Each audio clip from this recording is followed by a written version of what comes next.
नाज़रीन, बहुत बड़ी खबर सामने आई है कि इसराइल की जानिब से ईरान पर हमला किया गया है। ईरान के इंटेलिजेंस हेडक्वार्टर को निशाना बनाया गया है, जिसमें इंटेलिजेंस ऑफिसर समेत उनके कमांडर समेत आला ऑफिशियल्स जो है वो इसमें शहीद हो गए हैं, जिसके बाद मामला बहुत ज्यादा गंभीर हो गए, बहुत ज्यादा मामला बिगड़ गए हैं। और ये पहला हमला है जो इस तरह ईरान पर बरहरास्त किया गया। इससे पहले उनका एक कमांडर जरूर शहीद हुआ था, लेकिन किसी एसेट पर और इस तरह उनकी इंटेलिजेंस बिल्डिंग पर यह पहली बार इस जंग में यह निशाना बनाया गया है। और अब इसके जवाब में फिल फॉर जो इमीडिएट रिएक्शन आया है वो तो हिजबुल्लाह का आया है। हिजबुल्लाह के जो एयरक्राफ्ट्स हैं वो इसराइल के अंदर घुसे हैं, उनका जो हाइफा सिटी है उसको निशाना बनाया गया है। और ये पहली बार ऐसा हुआ है कि हाइफा को निशाना बनाया। फिर खबरें आ रही हैं कि तेल अवीव निशाने पर है हिजबुल्लाह के, और इस वक्त हाई अलर्ट है तेल अवीव में। और लेबनान का जो बॉर्डर है मैक्सिमम लेवल पे हाई अलर्ट उनकी फौज को कर दिया गया। बिल्कुल हालात बेकाबू हो चुके हैं और ये पूरा अमेरिका की ग्रीन लाइट के बाद हमला किया गया। ये मैं आपको सबसे बड़ी खबर दे रहा हूं, अमेरिकी ग्रीन लाइट के साथ ये ऑपरेशन किया गया है। इट्स मीन कि अमेरिका पूरी तरह से इसराइल के साथ जाकर खड़ा हो गया है और उसने कहा है कि भाई करो, हमला करो, जो कॉन्सिक्वेंसेस आएंगे फिर हम देख लेंगे। यानी ईरान के खिलाफ जंग के लिए इसराइल और अमेरिका अब पूरी तरह से तैयार हो गए, क्योंकि इस हमले के बाद मतलब आपने उनका इंटेलिजेंस हेडक्वार्टर उड़ा दिया एंड देन ईरान फिर क्या चूड़ियां पहनकर उधर बैठा रहेगा? वो क्या उसने आपको हमला नहीं करना? तो लेकिन इधर से ग्रीन लाइट मिल गई है नेतन्याहू को कि आप जाएं और ईरान के साथ जंग के लिए पूरा उन्होंने दे दिया। बहरहाल ये अब हम एक बड़ी जो जंग एस्केलेशन है उसकी तरफ हम चले गए। मामला पॉइंट ऑफ नो रिटर्न पर जा चुके हैं। जो जोसेफ बोरेल पहुंचे हुए थे यूरोपियन फॉरेन पॉलिसी के हेड, और चूंकि अमेरिका जो नाकाम हो गया तो अब यूरोप कोशिश कर रहा था वो भी अब खत्म हो गया। मतलब जो एक हल्की सा चांस उधर था यूरोप वाला कि ये कोई सुलह सफाई करवाएंगे, वो मामला भी अब खत्म हो गया। तो ये अहम तरीन डेवलपमेंट अब तक की सबसे बड़ी खबर आ गई है, ये आपके साथ शेयर करते हैं। जिन लोगों ने चैनल को सब्सक्राइब नहीं किया उनसे रिक्वेस्ट है कि चैनल को जरूर सब्सक्राइब कर लें ताकि हर आने वाली वीडियो आप तक पहुंच सके। नाज़रीन, इसराइल की जानिब से दमिश्क शाम का जो दारुल हुकूमत है वहां पर हमला किया गया है और इसमें 4 इंटेलिजेंस ऑफिशियल्स जो हैं वो इसमें शहीद हुए हैं। अच्छा, सीरियन आर्मी ये कह रही है कि बहुत सारे मिसाइल फायर हुए हैं, बहुत सारे, ये 25 से 30 मिसाइल हो सकते हैं, जिनमें से एयर डिफेंस सीरिया का जो है उसने तबाह किया इसराइली मिसाइलों को, लेकिन कुछ ऐसे हैं जो आगे जाकर हिट किया। अब ये दमिश्क में सिटी के अंदर रेजिडेंशियल बिल्डिंग है जिसको जाकर निशाना बनाया गया है, जिसमें 4 इंटेलिजेंस ऑफिशियल्स हैं, जिनमें कमांडर हज सादिक मिज़दाही ये कमांडर हैं, फिर उनके डिप्टी कमांडर, फिर 2 एजेंट्स ईरान के वो इसमें शहीद हो गए हैं। और सीरियन आर्मी ये कह रही है कि इसमें बहुत सारे जो सिविलियंस हैं, यानी जहां पर अटैक हुआ उसके साथ इर्द गिर्द बाकी भी तो नुकसान पहुंचा है, तो बहुत सारे सिविलियंस जो हैं वो भी इसके साथ शहीद हुए हैं। अच्छा, अब ये जो कमांडर हैं और ये सारे एजेंट्स ये उनकी कुदस फोर्स के मेंबर्स हैं। कुदस फोर्स, ये कुदस फोर्स जो है इनकी सबसे जो इलीट फोर्स है ना, सबसे इलीट फोर्स उसके ये वो है, और उनके ये कमांडर हैं जिनको शहीद किया गया है। और ये बड़े अहम तरीन कमांडर थे। ये जो अब सारी ये जंग चल रही है फलस्तीन की आज़ादी की उसको मॉनिटर कर रहे थे पूरी तरह से, और खास तौर पे जब पीछे ईरानी कमांडर शहीद हुए तो इन पर तो जिम्मेदारी और ज्यादा थी, मतलब मामलात को ज्यादा गहराई से देख रहे थे, तो इनको टारगेटेड ऑपरेशन में वहां पर शहीद किया गया। अच्छा, एसोसिएटेड प्रेस दुनिया का बड़ा इदारा वो क्या लिख रहा है? The targeted neighbourhood in Damascus includes diplomatic missions including the Lebanese and Iranian embassies. बड़ी इंपॉर्टेंट उन्होंने बात की। उन्होंने कहा जहां पर यह हमला किया गया है वो एरिया बड़ा इंपॉर्टेंट है, वो बड़ा हसास इलाका है, यहीं पर डिप्लोमेटिक मिशंस भी हैं, यहां बहुत सारी एम्बेसीज हैं including Lebanese and Iranian embassies, वो सारी इसी एरिया में है जहां पर यह हमला किया गया है। तो सबसे एक हसास तरीन इलाके को इसराइल ने निशाना बनाया। और इसराइली मीडिया क्या बता रहा है? The person killed in Damascus was a senior member of revolutionary guard, the building that was bombed in is the headquarter of Iranian intelligence in Damascus. Israeli media यह कह रहा है कि जिस बिल्डिंग को हमने निशाना बनाया this was the headquarter of the Iranian intelligence, ये उनका हेडक्वार्टर है जिसको हमने उड़ाया। तो इसमें एक बात तो ये आप वाज़े तौर पर ये समझ लें कि ये उसका जवाब है जो ईरान ने हमला किया था। ईरान ने चूंकि मुसाद का हेडक्वार्टर अरबल में उड़ाया था, आपको याद है, ये 4 दिन पहले हमला किया गया, बैलिस्टिक मिसाइल जहां पर दागे गए, तो अब ये उसके जवाब में ईरान पर यह हमला किया गया। पहली बात ये बरीक की बात ये जरूर समझ लें कि असल में रिएक्शन तो फलस्तीन और उसके इत्तेहादी दे रहे हैं। इसराइल जो भी करता है वो एक्शन होता है। भाई अगर ईरान ने इनका हेडक्वार्टर उड़ाया था तो उससे पहले इसराइल ने क्या किया था? इसराइल ने उनके कमांडर को शहीद नहीं किया, तो उसका रिएक्शन ईरान ने दिया था। और अब ईरान के उस हमले के जवाब में फिर इसराइल गया। तो इब्तदा इसराइल की है और जो कुछ इस जंग में आगे होता चला जाएगा, जो तबाही आएगी, उसकी सारी जिम्मेदारी इस हिटलर और जिद्दी और बेशरम आदमी पर है जो पूरी दुनिया के निजाम को उसने खतरे में डाल दिया है। अरबों जो इस प्लेनेट पर इंसान रहते हैं सबके अमन के लिए ये एक इकलौता शख्स जिसको सिर्फ अपनी कुर्सी बचानी है, जिसको सिर्फ और अपना शैतानी खेल जो ये दहाइयों से इसका ख्वाब है कि ग्रेटर इसराइल बना रहा है, उस शैतानी खेल के लिए आज पूरी दुनिया का जो निजाम है उसको दाव पर लगा दिया गया है। उसको वहां से ग्रीन लाइट आ रही है, सही है ना। वहां से पहले आप ये खबरें चलवा रहे थे कि अमेरिका रोक रहा है इसको, सही है, इसको हटा रहा है, लेकिन आज पता चल गया जो हमने कल आपको वीडियो में शेयर किया था कि दो ही रास्ते हैं, या तो अमेरिका को फिल्फ और नेतन्याहू को हटाना पड़ेगा अगर मामले को सुलझाना है। अगर वो इसको नहीं हटा रहे और अगर मजीद कोई एक्शन होता है तो इट्स मीन कि अमेरिका ने पूरी तरह साथ दे दिया है। और जो ग्रेटर इसराइल का इनका प्लान है, जो एक बड़ी जंग छेड़ने का प्लान है, जो ईरान के साथ जंग करने का प्लान है, एंड देन हम एक आलमी जंग में जा रहे हैं, वो उसकी ग्रीन लाइट मिल गई है। और अभी तो इतनी बड़ी खबर आ रही है कि नेटो ने कह दिया कि हम रशिया के साथ लड़ने जा रहे हैं। तो ये सोचिएगा मामलात कहां से कहां लिंक हो रहे हैं। ये बहुत इस वक्त हाई स्टेक गेम जो है ना वो खेली जा रही है। ये ऊपर वाले बहुत सारे मामलात हैं। बहरहाल बैक टू द पॉइंट ये है कि उन्होंने ये उड़ा दिया। और सीरिया के हवाले से ये बात जरूर समझ ले कि सीरिया में बहुत से मुल्कों की वहां पर प्रेजेंस है और उनके इंटेलिजेंस वहां पर एसेट्स हैं, उनके कमांड सेंटर्स हैं, उनके एजेंट्स वहां पर है। क्योंकि सीरिया ना सिर्फ रीजनली मिडिल ईस्ट के हवाले से सबसे इंपॉर्टेंट कंट्री है, फिर जो ग्लोबल पावर्स हैं वो उन सब की नजरें सीरिया पर हैं। और पूरी तारीख आपको पता है, उसमें जाने की जरूरत नहीं है। रशियन फोर्सेज वहां पर हैं, अमेरिकन हैं, नेटो फोर्सेज वहां पर हैं। तो ग्लोबल जो गेम है वो भी सारी सीरिया में होती है। तो ऑलरेडी प्रेजेंस तो सबकी वहां पर है, तो लेकिन उसमें जाकर लोकेट करना और देन फिर उसको निशाना बनाना, ये बहुत एक अहम और संजीदा और इंतहाई खतरनाक ये ऑपरेशन होता है जो इन्होंने किया है। और अब आप ये बात समझे कि जो सीरिया में और इराक में ये सूरत है, देखिए ये दोनों मुल्क ऑलरेडी स्टेबल नहीं है। और मिडिल ईस्ट की स्टेबिलिटी और दुनिया की स्टेबिलिटी इन दो कंट्रीज पर खास तौर पर होती है। जब ये दो कंट्रीज डिस्टेबलाइज होते हैं तो मिडिल ईस्ट डिस्टेबलाइज होता है, मिडिल ईस्ट डिस्टेबलाइज होता है तो दुनिया का जो निजाम है उसमें बड़े, अब देखें यहीं से दाइश उठी, यहां से किस किस तरह की तंजीमें उठी जिनका सफाया किया गया। तो आज इन दोनों मुल्कों को फिर एक खतरनाक जंग में झोंका जा रहा है। तो ये सूरत हाल बहुत ज्यादा गंभीर हो गई है। और अगर जब ईरानी कमांडर शहीद हुआ था तो हमने आपको कहा था कि ये टर्निंग पॉइंट है जंग का, और आपने देखा कि उसके बाद वो टर्निंग पॉइंट साबित हुआ। उसके बाद जंग देखें कि आज किस लेवल पर आकर खड़ी हुई है। इसकी इब्तिदा वहीं से हो रही है। जंग डीप भी हुई और जंग वाइड भी हुई, उसका दायराकार वसी भी हुआ। कहां इंडिया का कोस्टल लाइन, कहां मालदीव का कोस्टल लाइन, वहां तक तो हमले हो चुके हैं। तो उसके बाद जंग फैली और ये वाला हमला जो है ये उसको मजीद जलती पर आग का काम करेगा और इसके बहुत मेजर कॉन्सिक्वेंसेज जो हैं वो आने वाले हैं। और उसमें आप देखें ना कि हम एक हमलों के साइकिल में चले गए हैं। टैक्स का जो साइकिल होता है ना, जो सबसे खतरनाक होता है और जो वो हमें एक मेजर वॉर की तरफ ले जाता है, हम उस साइकिल में चले गए। यानी इसराइल ने हमला किया, ईरान ने उसका जवाब दिया और हिसाब बराबर किया। अच्छा, अब फिर इसराइल ने हमला कर दिया। चले ईरान ने पहले एक हमला किया, हिसाब बराबर किया, डेटरेंस अपनी जो है उसको दोबारा से कायम किया। तो अब आपने फिर ईरान पर हमला कर दिया। तो क्या ईरान जो वो बैठा रहेगा चुप करके? और खास तौर पे जब जंग चल रही है, जब उसको उसकी अपनी अवाम, पूरा मिडिल ईस्ट, पूरी दुनिया उसको कह रही है कि मतलब तुम्हारे मिसाइल जो हैं वो इसराइल तक नहीं पहुंच रहे, इधर उधर जा रहे हैं, इसराइल तक नहीं पहुंच रहे, तो वो बैठा रहेगा? तो क्या वो आकर आप पर हमला नहीं करेगा और उससे बढ़कर हमला करेगा? जब आपने उसके हेडक्वार्टर पर उनके सबसे अहम कमांडर, उनके एजेंट्स को शहीद किया, तो वो इस पहले से बढ़कर हमला नहीं करेगा? तो उसके फिर कॉन्सिक्वेंसेस कहां पर जाएंगे? अच्छा, ईरान करेगा, देन फिर इसराइल उस पर करेगा। तो ये तो मतलब ऐसे साइकिल चल रहा है और ये फिर हमें एक बड़ी जंग में अल्टीमेटली लेकर जाएगा। पिछली दफा उन्होंने इतना बड़ा हमला किया, बैलिस्टिक मिसाइल दागे, तो अब मतलब उसमें एक कमांडर उनका शहीद हुआ था। और अब आपने क्या किया?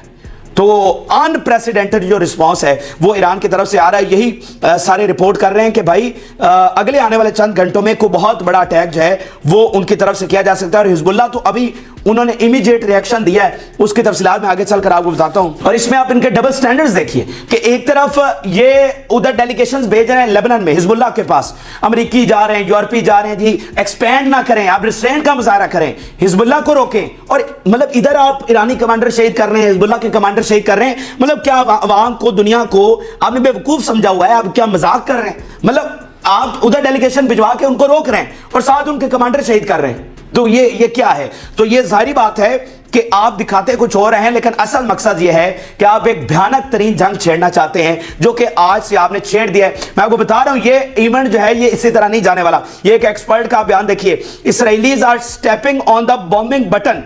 The assassination of Quds Force intelligence officials in Damascus is not an ordinary event. This is a dangerous escalation. ये मिडिल ईस्ट के जो एक्सपर्ट है वो लिख रहे हैं कि ये कोई आम ऑर्डिनरी इवेंट नहीं है, ये डेंजरस एस्केलेशन है जो इन्होंने की है। अच्छा, अब यहां पर मैं आपको एक इस हमले का एक दूसरा पहलू दिखाना चाहता हूं, देन फिर हम जो हिजबुल्लाह ने अटैक्स किए हैं उनके हवाले से आपको अपडेट करेंगे। इस जंग का दूसरा पहलू समझे इस हमले का। देखें, 2 दिन पहले नेतन्याहू स्पीच करता है और वो क्या कहता है? वो कहता है ये जंग नहीं रुकेगी, ये 2025 तक चलेगी। इस जंग में हम गजा पर मुकम्मल कब्जा करेंगे। हमें फलस्तीनी रियासत कबूल नहीं है, हमें फलस्तीनी कबूल नहीं है। हम गजा वेस्ट बैंक पर कब्जा करेंगे, इनको यहां से निकालेंगे और कोई दुनिया की ताकत हमें रोक नहीं सकती। देन वो कहता है कि we are going to attack the head of the snake, यानी सांप का जो सर है उसको पर हमला करने जा रहे हैं, यानी ईरान पर, जो कि हौसियों और हिजबुल्लाह के पीछे है, जो हमास को मदद दे रहा है, हम उस पर हमला करने जा रहे हैं। परसों वो ये खिताब करता है, दुनिया में हलचल मच जाती है कि भाई ये क्या, कि उधर नेतन्याहू कह रहा है कि हम तो स्टेट देंगे ही नहीं, और अमेरिका क्या चूरन बेच रहा है, मगरब क्या चूरन बेच रहा है। नहीं जी, जंग के बाद तो हम दूसरी रियासत बनाएंगे। अरबों को हमने यही लॉलीपॉप दिया हुआ है कि नहीं जी, जंग के बाद माइनस हमास के बाद हम रियासत बनाएंगे। अच्छा, कल आपकी नेतन्याहू के साथ बात होती है, बाइडन की कल नेतन्याहू के साथ बात हुई है, जिसकी एक्सक्लूसिव डिटेल्स, बड़ी अहम तरीन तफसीलात अगली वीडियो में आपके साथ शेयर कर रहे हैं, पूरी जो उनकी बात हुई और मामलात अब किस तरफ जा रहे हैं। लेकिन एक बात इस हवाले से आप समझ ले, परसों नेतन्याहू कह चुका है कि हम हमला करने जा रहे हैं ईरान पर, कल आपकी बात होती है और आज इसराइल ने ईरान पर हमला कर दिया है, तो इसको क्या समझा जाए? इट्स मीन कि आप नेतन्याहू को आपने नहीं रोका, और आपने बल्कि नेतन्याहू को ग्रीन लाइट दी कि आपने उनसे बात भी की, एंड देन अगले दिन नेतन्याहू ने ईरान पर अटैक भी कर दिया। तो आपका कंसेंसस है, आपका पूरी तरह से इत्तेफाक है कि हम ईरान पर हमला करने जा रहे हैं। आपने ना उसको रोका, ना कोई ये स्टेटमेंट दी कि भाई इसराइल हमला कर रहा है तो ये हमारी पॉलिसी नहीं है, ये हमने इसराइल को मना किया, हाँ हम नहीं चाहते ईरान के साथ जंग। तो आपने पूरा उनको ग्रीन लाइट दिया, और आपको फिर यह भी पता है कि इसके कॉन्सिक्वेंसेस क्या आएंगे और मामला एक्सपेंड करेगा। तो फिर आप उस एक्सपेंशन के लिए भी तैयार है, आप उस कॉन्सिक्वेंसेस के लिए भी तैयार है, ईरान जो जंग छेड़ेगा आप उस जंग के लिए भी तैयार है। आपने फैसला कर लिया, और वही बात मैं आपको दोबारा बताना चाहता हूं कि यमन और ईरान के साथ हर सूरत में ये जंग करेंगे, और वो कोई भी जवाब तलाश करेंगे उनके साथ जंग करने का। आप देखें ना कि ये कितना बड़ा जुल्म और मुनाफकत है कि आप, बयानिया आपका है कि नॉट एक्सपेंशन, लेकिन उनको प्रवोक कर रहे हैं, उन पर हमले कर करके उनको मजबूर कर रहे हैं कि वो इस जंग में आए। तो अब आपको इसका खमियाजा बहुत जल्द जो है वो भुगतना पड़ेगा। तो ये नाज़रीन, इस हमला और इसके पीछे जो क्या पिक्चर है वो मैंने आपको बताने की कोशिश की है। अब हिजबुल्लाह की जानिब से इमीडिएट रिएक्शन सामने आया है, और एक तो हाइफा सिटी को निशाना बनाया गया है। अच्छा, ये पूरी जंग में पहली बार ऐसा हुआ है कि हाइफा जो सिटी है, इससे पहले हाइफा बंदरगाह पर हमले हुए हैं 3-4 मरतबा, इराक से भी हाइफा पर अटैक हुआ है, हिजबुल्लाह ने भी किया, लेकिन हाइफा सिटी पर अटैक नहीं हुआ। ये वो बता रहे हैं कि पहली बार ऐसा हुआ है कि हाइफा सिटी को निशाना बनाया गया, और यहां पर काफी रॉकेट्स के साथ हमला हुआ है और जोरदार धमाके सुने गए, ये वो खुद रिपोर्ट कर रहे हैं। इसके अलावा नाज़रीन, इस्राएली मीडिया बता रहा है कि हिजबुल्लाह के एयरक्राफ्ट अंदर आए हैं और उन्होंने बहुत सारे लोकेशंस पर आकर अटैक्स किए हैं। इनकी तफसीलात भी सामने आ रही है, लेकिन ये कंफर्म है, वो खुद रिपोर्ट कर रहे हैं कि एयरक्राफ्ट हिजबुल्लाह के अंदर आए हैं। अच्छा, फिर इस्राएली मीडिया खुद बता रहा है कि 15 एरियाज में सायरन सुने गए, 15 एरियाज में एक साथ हमला किया गया। आप हिसाब लगाइए, 15 उनके इलाकों में एक साथ ड्रोन्स और मिसाइलों के साथ हमला किया गया है उनकी सेटलमेंट और उन मिलिट्री साइट पर। अच्छा, ये इमीडिएट रिएक्शन है जो उनका सामने आया है। और फिर वो कह रहे हैं कि इन 15 में इंक्लूडिंग किरियात शमोना, और इसमें ड्रोन इन्फिल्ट्रेशन भी है, यानी एयरक्राफ्ट अलग से अंदर आए एंड ड्रोन्स के साथ अलग से हमला किया गया। अच्छा, फिर नाज़रीन खबर यह है कि Israel raises the maximum alert on the northern front. बिल्कुल यहां पर एक मैक्सिमम अलर्ट है नॉर्दर्न और सीरिया वाला जो बॉर्डर है, क्योंकि आपने सीरिया में हमला किया तो सीरिया से भी हमला होगा गोलान हाइट्स पर, एंड देन लेबनान से तो हमले ऑलरेडी शुरू हैं, और अब मजीद पेस के साथ फिल फॉर उन्होंने रिएक्शन दिया है। तो मैक्सिमम अलर्ट है यहां पर भी, और किसी भी वक्त अब कुछ भी हो सकता है, ये इसराइल खुद कह रहा है।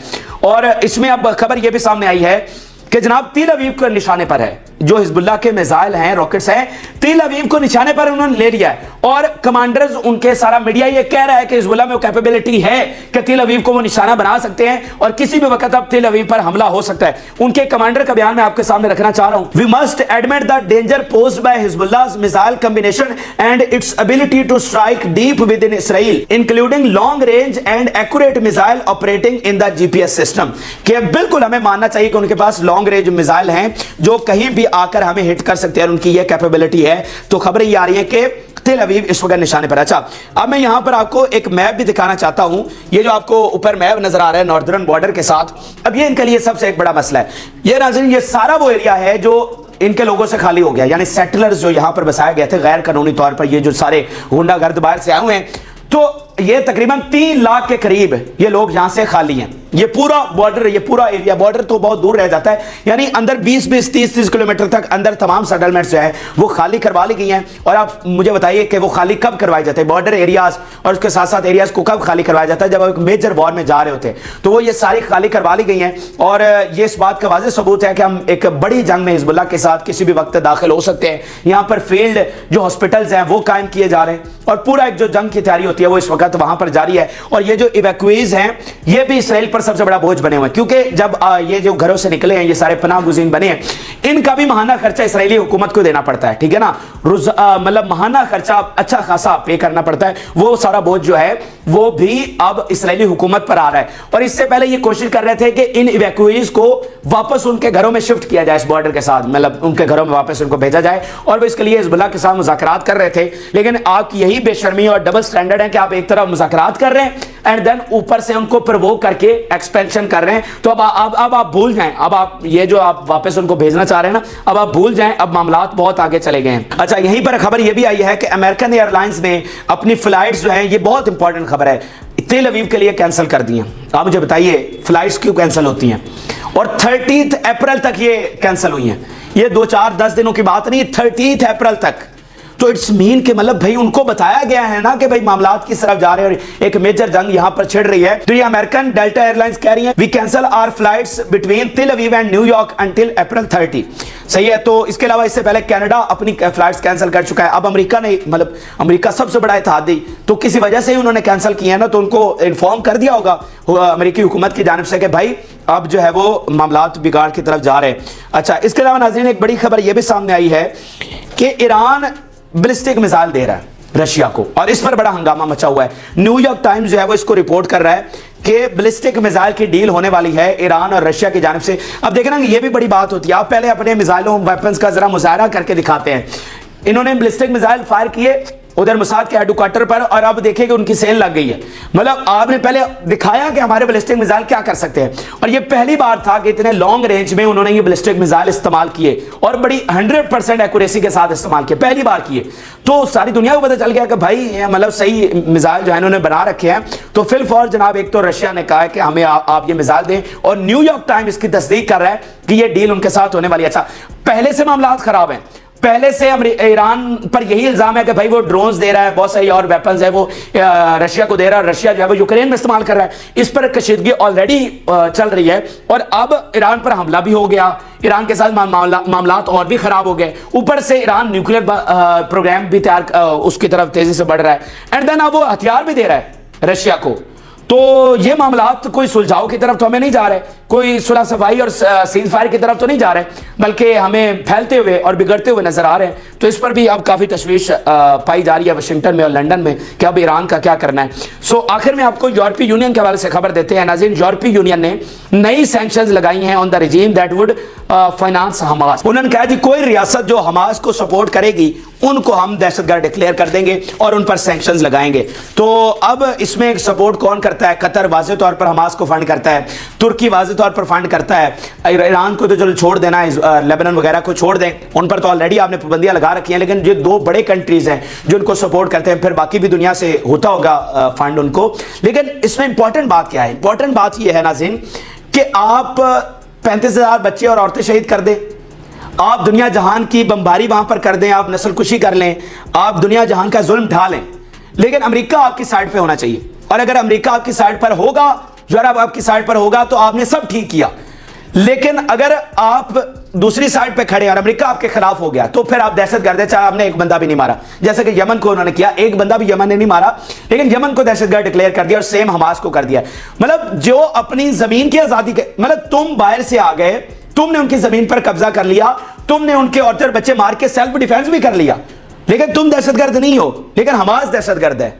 तो ये उनकी आज देखे ना कि ये जो सारी हरकतें कर रहे हैं ना, ये किसी का कुछ नहीं जा रहा, ये अपने पांव पर कुल्हाड़ी मार रहे हैं। जो इनकी क्रेडिबिलिटी दुनिया में बनी हुई थी, जो इनको दुनिया मानती थी, वो दुनिया के सामने ये खुद एक्सपोज हो गया। दुनिया को पता चला है कि भाई आपके ह्यूमन राइट्स जो है वो मतलब डबल स्टैंडर्ड के अलावा कुछ नहीं है। आपके अपने लिए ह्यूमन राइट्स कुछ और हैं, दूसरों के लिए कुछ और हैं, और ह्यूमन राइट्स यूनिवर्सल नहीं है, जो आज से 80 साल पहले हम सब ने बैठ कर तय किया था कि वो यूनिवर्सल होंगे। तो आपका बनाया गया अपना निजाम इस वक्त दुनिया के सामने नंगा हो गया और गजा की रेत में उसको गाड़ दिया गया है। तो ये आपने अपना निजाम तबाह किया है और दुनिया में अपनी क्रेडिबिलिटी खोई है, और आपने कुछ नहीं किया। और आप आने वाले दिनों में आपको समझ आएगी कि आपने कितनी बड़ी गलती की। बहरहाल ये जो अब हमला हो गया है ईरान पर, आगे आने वाले चंद घंटे बड़े इंपॉर्टेंट है कि ईरान इस पर क्या रिस्पॉन्ड करता है, हिजबुल्लाह क्या करती है। लेकिन एक बात वाज़ेह है, अगर वन लाइनर में अपनी वीडियो का बताऊं तो वो ये है कि ईरान के साथ जंग का फैसला हो चुका है। इसराइल और अमेरिका वन पेज पर हैं और उन्होंने कहा ठीक है जी, ईरान के साथ हमने सबक सिखाना है ईरान और यमन को, और ये जंग जारी रहेगी जब तक गजा पर कब्जा नहीं हो जाता। ये आम तरीन और ताज़ा तरीन हक़ाइक़ थे जो कि आपके साथ शेयर किया। अपनी राय जरूर आगाह करें। जिन लोगों ने चैनल को सब्सक्राइब नहीं किया उनसे रिक्वेस्ट है कि चैनल को जरूर सब्सक्राइब कर लें ताकि हर आने वाली वीडियो आप तक पहुँच सके। इजाज़त, अल्लाह हाफ़िज़।